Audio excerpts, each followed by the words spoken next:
impressionner l'humanité par des faits fantastiques et inimaginables. Il regorge d'objets mystérieux et de phénomènes étonnants. Imaginez une étoile, à côté de laquelle le Soleil ressemblerait à une minuscule étincelle dans le vaste espace.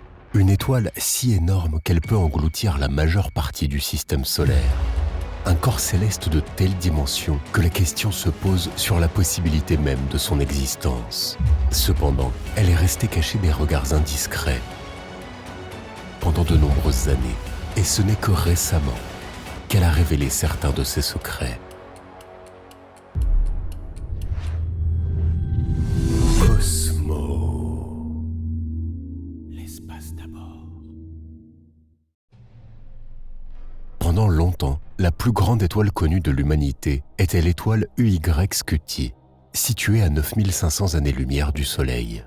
Cette étoile est tellement énorme que si elle était placée au centre du système solaire, elle avalerait l'orbite de Jupiter. Son rayon peut atteindre 1900 rayons solaires et son volume peut dépasser 5 milliards de volumes solaires. Mais depuis quelque temps, un nouveau géant prétend être la plus grande étoile de l'univers exploré. Il est connu sous le nom de Stephenson 218 ou RSGC 218. Cette étoile est située à environ 20 000 années-lumière du Soleil et fait partie de l'amas ouvert de Stephenson. Cependant, certains astronomes pensent que l'attribution de cet objet spatial à l'amas de Stephenson n'est pas tout à fait correcte. Quoi qu'il en soit, Stephenson 218 fait partie de la constellation du Bouclier et conserve son nom originalement reçu. L'étoile elle-même a été cataloguée dans le ciel étoilé dans les années 90 du siècle dernier. Mais des nuages géants de poussière cosmique interfèrent avec les observations d'amas d'étoiles dans la constellation du Bouclier, les cachant des regards indiscrets. Par conséquent, ce n'est qu'en 2020 que les scientifiques ont pu obtenir des données sur sa taille, et cette découverte s'est avérée impressionnante. Selon certains calculs, le rayon de Stephenson 218 peut atteindre une valeur de 1,5 milliard de kilomètres, soit 10 fois la distance de la Terre au Soleil, et fait 2150 rayons de notre étoile. Cela signifie que le volume de cette supergéante dépasse celui du Soleil d'environ 10 milliards de fois. Si elle était placée au centre du système solaire, Stephenson 218 engloutirait Saturne avec ses anneaux et ses lunes, sans oublier les planètes intérieures. Il faudrait près de 8,5 heures pour que la lumière fasse le tour de cette étoile géante le long de son équateur. Il faut le même temps pour que la lumière du Soleil atteigne Pluton au point le plus éloigné de son orbite. La luminosité de cette géante, selon les calculs, peut atteindre 440 000 luminosités solaires.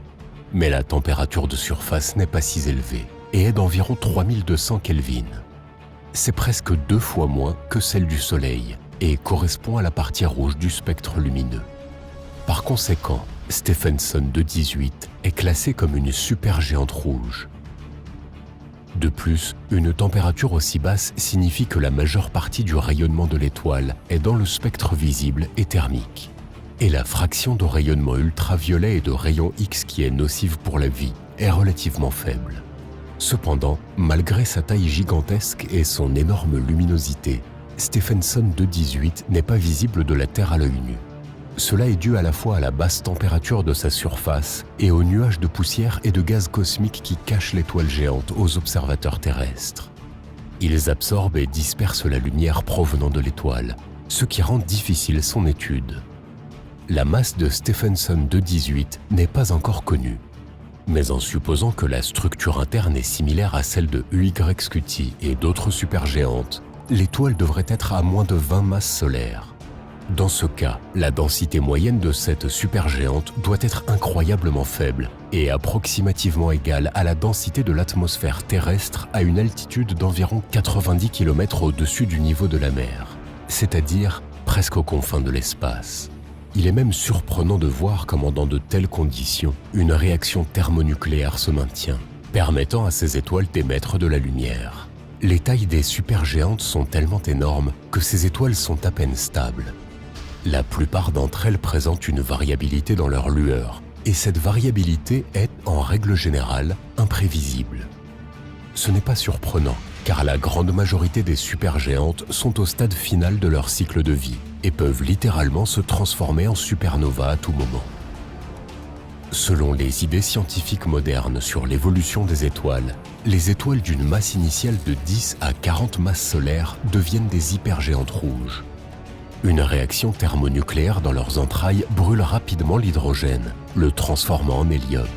Ensuite, les réactions de fusion de l'hélium, de carbone, de l'oxygène et du lithium deviennent la principale source d'énergie de l'étoile. La durée de vie des étoiles de ce type est faible, seulement quelques millions d'années. L'hypergéante est l'étape finale de leur cycle de vie. Au cours de leur développement, les futures supergéantes augmentent rapidement de volume et perdent de la masse en raison du vent solaire actif. Les nuages de poussière et de gaz cosmique adjacents à l'étoile d'origine sont rapidement absorbés par l'étoile en expansion rapide. Cependant, son propre vent solaire forme une nouvelle nébuleuse autour de l'étoile.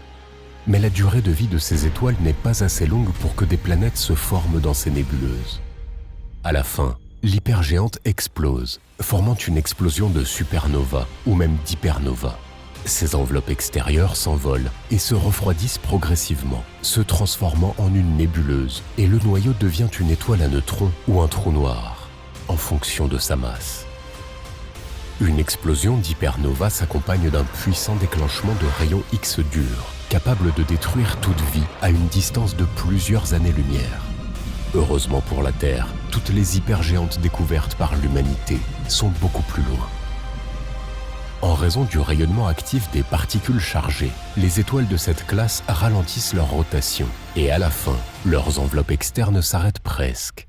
Dans ce cas, le noyau de l'étoile continue de tourner et la différence entre la vitesse de rotation du noyau et de l'enveloppe externe peut être très grande. En raison de sa luminosité élevée, de sa basse température et de sa grande taille, Stephenson 2.18 devrait avoir une zone habitable vraiment gigantesque. Son milieu devrait être à une distance d'environ 663 unités astronomiques au centre de l'étoile, soit environ 20 fois plus que l'orbite de Pluton. Et la superficie de la zone habitable devrait dépasser celle du solaire de plus d'1 milliard de fois. Les scientifiques n'excluent pas la possibilité de l'existence de systèmes planétaires près des hypergéantes. Cependant, la faible durée du cycle de vie des étoiles de ce type et leur comportement instable rendent cela peu probable. En tout cas, aucune exoplanète confirmée n'a été trouvée près de la supergéante. Stephenson 2.18 est si loin que sa lumière met 20 000 ans pour atteindre la Terre. Peut-être qu'à ce moment précis, son noyau s'effondre en une étoile à neutrons super dense, et les couches extérieures brûlantes se dispersent dans l'espace glacé qui entoure l'étoile géante. Cependant, nous ne l'apprendrons que dans un futur lointain.